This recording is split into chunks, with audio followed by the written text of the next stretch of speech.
Live from the world's capital markets, here are the financial headlines, brought to you by Legion Academy. Hello and welcome to Friday's Daily Financial Reports.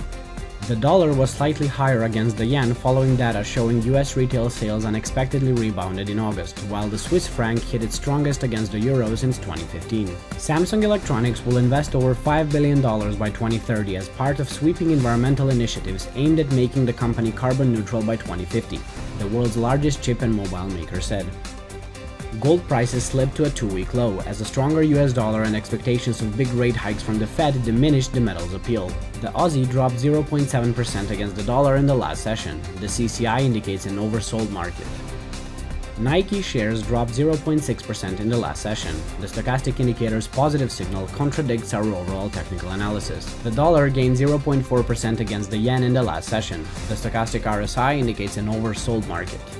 The last session saw the pound drop 0.6% against the dollar. The MACD is giving a positive signal. The UK's retail sales will be released at 6 a.m. GMT.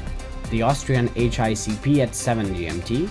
The US Michigan Consumer Sentiment Index in 14 hours GMT. The US Baker Hughes US oil rig count will be released at 17 hours GMT. Japan CFTC JPY-NC net positions at 19:30 GMT.